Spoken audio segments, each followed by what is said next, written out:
Hey y'all, today we have reality TV star Melody Shari. She has so many dope things going on. I can't wait to talk to her, introduce her to you guys. Here we go. Hi, Melody. Hey, what's up? How are Hi. I'm so excited to have you here, girl. I had all these questions ready for you, and then I checked on Instagram. I'm like, wait, a doctor? A doctorate? What are we doing here, girl? You just moving and shaking?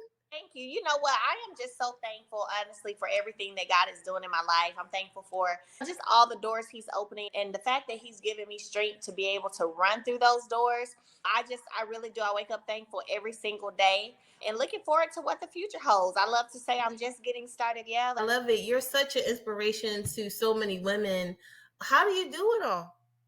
You going from business and real estate to TV to film, the fashion industry. You got your skincare line. Like, how are you making all this happen? You know what? I start my days very early, and usually my days are very long.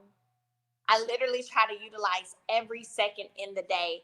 I went through that phase where I would wake up the next day and be like, oh man, if I had stayed up one more hour, I could have got this done. Or if I had gotten up 1 hour earlier, I could have accomplished this. And I don't like that feeling. So what I do is I try to utilize literally every second of the day. I'm always working to get stuff done and I multitask a lot. Mm-hmm. So multitasking is huge for me. Usually my mind is multitasking and my body and hands are multitasking. And that's how I move and shake, honestly. Anything worth having, you know what I'm saying, is worth working hard for. Everybody would be doing it. True, that's true. So, how do you, amidst all of the things that you have going on with your businesses and personally, how do you fit self care in there? How do you fit time in for yourself? Oh, I make it fit. I look at everything that you have to do on a daily, just all of us as people. Mm-hmm. It would seem like there's no time for self-care. I feel like self-care is something you have to make time for. So for example, last night, literally, it's funny you're asking me that. I got a massage last night starting at 10:30 p.m. My massage therapist came here and started setting up at 10. I got on that table at 10:30 and I was there till 12:30. Now, my children were already in the bed, sleep, because they went to bed by 9 o'clock. So I got them in the bed, took my shower, did my little straightening up I needed to do. And then I took time for me to make sure that I'm well and that I'm whole mentally, emotionally, and physically. Because if I'm not whole, I can't operate and do the things that God has called me to do. Yeah, you hear people say that all the time. If you're on an airplane, you have to put your mask on first to get your oxygen. You can't help anybody else if you don't help yourself first. That's right. And a lot of us women, we fall into that trap where we're like, go and we don't make the time. So I love that you do that. I wanted to talk about your clothing line, but you just made me think. And I was looking at your skincare website about how it was designed for the busy woman. You don't have time to do a 10-step Japanese skincare process. So you need to look good and have it done quickly. Was that like? And so like I'm wearing yellow right now because I'm big. I just had a lemon drop collection that just dropped. Yes. So it's yellow season for me right now, representing all things 7th Avenue. Lemon drop, baby. And so, for example, my facial scrub turns into a facial mask. So you can put that on in the morning or at night, then let it sit there for 10-15 minutes before, taking it off. And while it's sitting on your face, doing what needs to be done, pulling out those impurities, freshening up your skin, exfoliating, you can be picking out your work outfit for tomorrow. You can be folding clothes. You know what I'm saying? That goes back to also the multitasking piece. Yeah. So when you came up with the idea for the skincare line, was it because you found yourself, in the bathroom, trying to, because you have beautiful skin, by the way, finding yourself like, I'm doing all these different steps. I have all these different products and it was taking time away from, you being productive in other areas? No, so actually my skincare line I started on in 2018 and it came from the fact that I suffer from a skin condition called pityriasis rosacea. And so I started suffering from that. It just hit me out the blue as a child. And my great grandmother gave me this secret piece, a recipe to use to help stop those breakouts, right? And so I've put that in 7th Avenue along with, I have an amazing Black female chemist who I work with. She's been a chemist for over 18 years. And that, what my grandmother taught me, combined with her expertise, we've just come together to create this amazing skincare line, 7th Avenue Beauty, where we are helping women all across the world, one, see the importance of keeping your skin healthy and taking care of your skin. Two, making sure it's affordable so the average woman can afford good product, because you do deserve good quality product. Like, when it comes to your skin, to me, that's not a place where you should have to compromise. And so we worked hard to make sure our products are affordable. I'm always running a sale, girl. And so, so I'm always running a sale. And then, of course, three, yes, with everything I have going on, finding things that work quickly, get the job done, and still make me feel that I am taking care of myself in the midst of everything that I'm doing. I wanted women all across the world to be able to feel that way. And honestly, a skincare routine is self-care in and of itself. If that's all you can do throughout the day, that's enough. It is. So I have people, because I also have a milk bath that's part of my skincare routine. And so when I first came out with it, I would tell them, run there, because we don't even take time sometimes to just sit in the tub and just relax and just woosah. So I'll be like, ladies, light your candles, put this milk bath in your tub so it can moisten your skin and just make you feel super soft and silky, and take some time for you. And so that in itself, my milk bath, goes back to that whole self-care piece.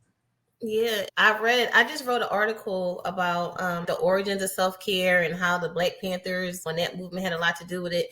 And one interesting thing I found, it was saying that self-care isn't just the candles and the massages. It's about making the right decisions for you, making decisions that are good for you too. So, that's a whole nother conversation for sure. Because 9 times out of 10, when you're making decisions that you know are best for you, most people aren't going to get or understand it. And so they're not going to receive it well. And you literally have to get to a point where you do not care what anybody thinks about the decision you make, if that's the decision you know you needed to make for yourself. So I've been there, girl. I know.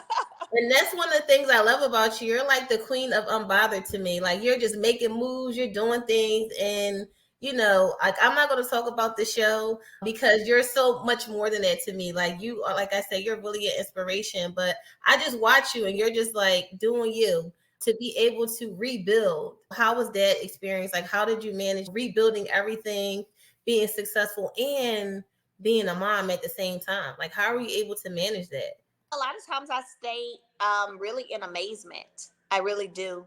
I made a post recently. I was showing my working area down in the bottom part of my home, where I package up and store all my skincare items.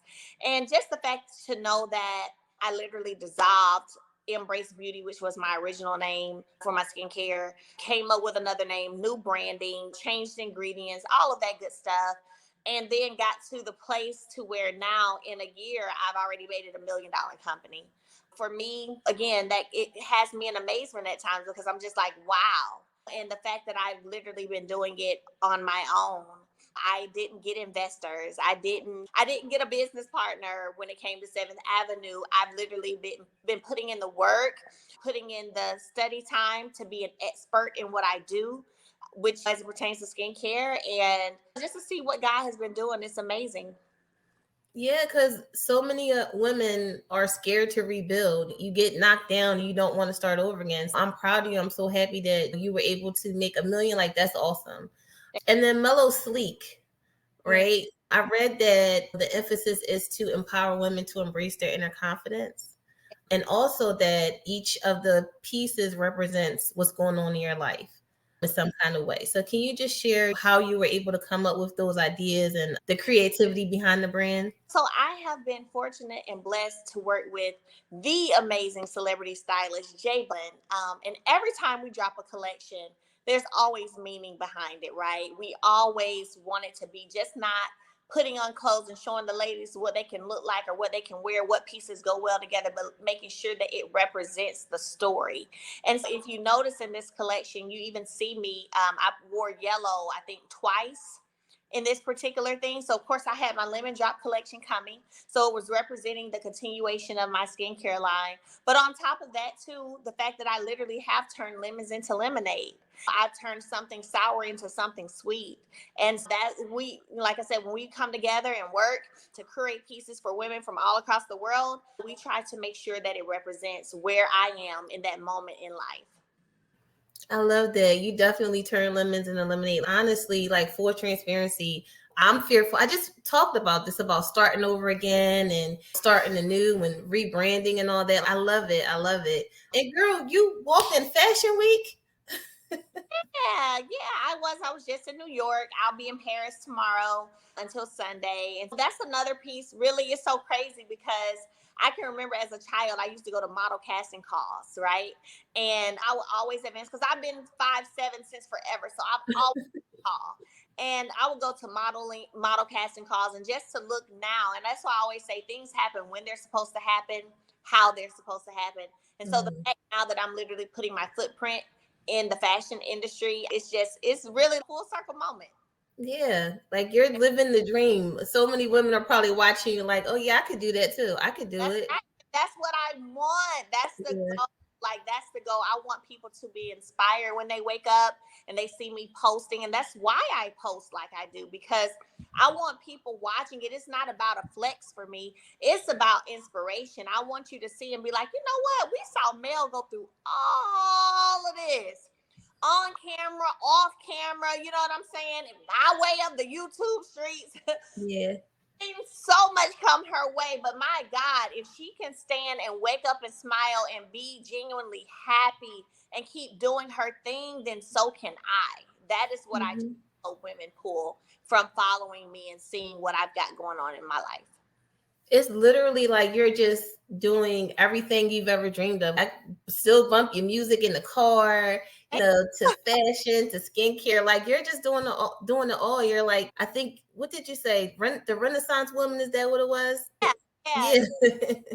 yeah. Yeah, I love I that. was my music the other day too. I was listening to Down because that's one of Down. Honestly, is one of my faves. So self-care often extends, like I said, beyond just the physical things that we do, also about like your mental health.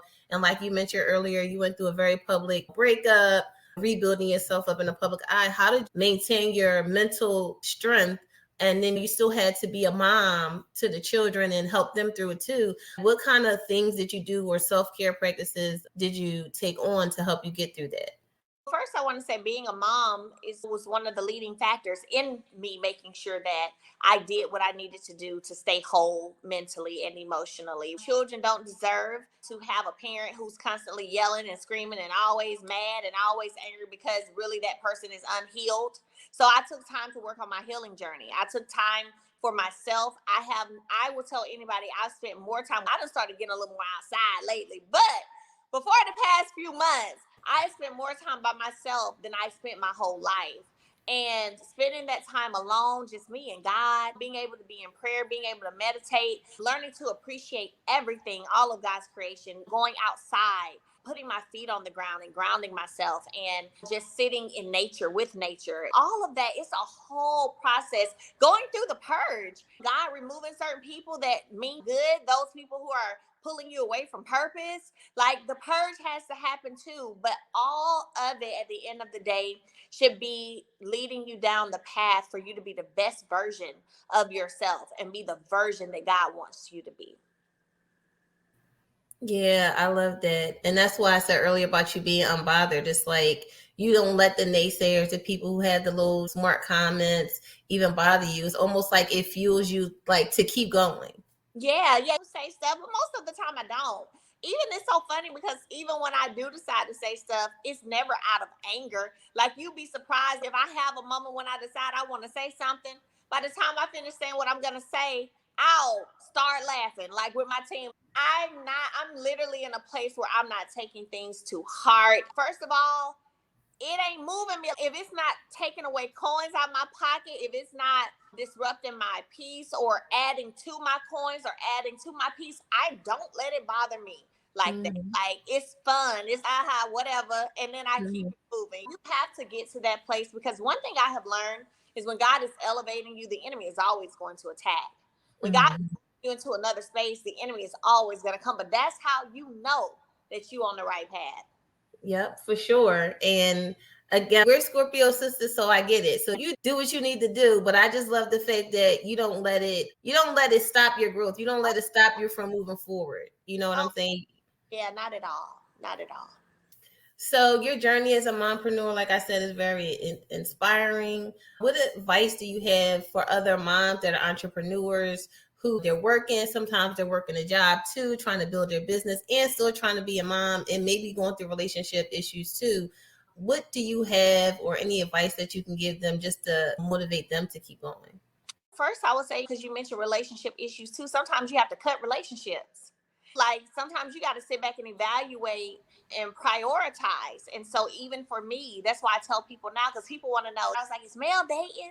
Is Mel dating? Sometimes I am, and sometimes I'm not. Sometimes I feel like getting to know somebody. Sometimes I don't want to be bothered. Sometimes I want to focus on what I prioritize for me, which is my children and my career. And so sometimes when you get to that place, I feel like you should never allow yourself really to get to that place where you're having to choose between, okay, my mate is right here, or whoever I'm dating or talking to, but then my children are right here and they need me too. I'm going to go that way with the children. I'm going to make sure they're good. And that for me helps me for sure when it comes to making sure that I'm raising young, healthy, future entrepreneurs and leaders of our country. And I have no problem doing that. Like I know the vision, I know the purpose. And one thing that I say all the time is it's about legacy for me. Yeah. And sometimes it's not just romantic relationships you gotta let go too. Sometimes it's friendships or yes, anything that's draining you. If you wake up, honey, and by the time you finish talking to a person, you feel drained and energy gone and something ain't right. We call those energy vampires. So with the kids, how did you manage to get your doctorate and to do all these different things? Do you have a large team around you? Is it family? Tell you something, I wouldn't be doing half the stuff I'm doing if I didn't have an amazing team. I have a bomb team. I'm thankful to God that I'm at a place now where I have a team where I know I trust them. They trust me. If there's an idea, if there's a vision and it needs to be executed, I know who can do what, who's is in what, and they know me too. And so to know each other, that's what helps us move seamlessly as a team. So I have a bomb team around me, and I thank God for them every day too. Yeah, we all need somebody. We all need a village to help us move forward, especially when you reach a certain level of success. Yeah. And so, just last question, looking ahead, what does the future hold for you? What are some new things you're working on? I know you got the lemon drop, so you could tell us about that and what other things you have coming down the pipe. So, of course, I just dropped my lemon drop collection for 7th Avenue Beauty. It has been doing amazingly well, which I knew it would because everybody knows mostly the benefits that come with lemon, right? So it's been doing great. And then on top of that, like I said, I'll be in Paris, leave tomorrow for Paris Fashion Week. I'll be walking in that. I've got some new music that is coming that I'm excited about. Of course, we've been doing Love and Marriage Huntsville, just came back on second part of the season. So if you ain't watching, you need to run over to OWN, honey, and catch up on Love and Marriage Huntsville because we are back, okay? And we'll be doing the reunion soon. I'm looking forward to the reunion. Really am. I'm really looking forward to the reunion. And I have a production company. I have a network. I literally just purchased a network recently as well. So I'm working on that and content, and I'm shooting a reality show for someone else that I'm executive producing for them that's already going to be on a network. And, I'm doing my thing and going after every single dream that I've ever had. Yes, I love it. You're so inspiring. You inspire me to maybe not take a nap and do a little bit more work when I'm done here. Get my work done. Listen, girl. Let me tell you, absolutely. And then I also teach. I have with Melody. I've created over 1,000 entrepreneurs in the past 3 years. So I teach that on Monday nights. And I have one-on-ones with them weekly. It's a lot, but God has given me the strength, and I love what I do. And that's you gotta love what you do. Thank you so much for spending this time with us today. I'm so excited for the new music so I can bump in the car. I'm so excited to see what you have going on. And I might have to jump into this masterclass See what you got going on. Masterclasswithmelody.com. So if you're not following me, follow me, Melody, and I have a link in my bio to the skincare, to my courses. So I love to have you.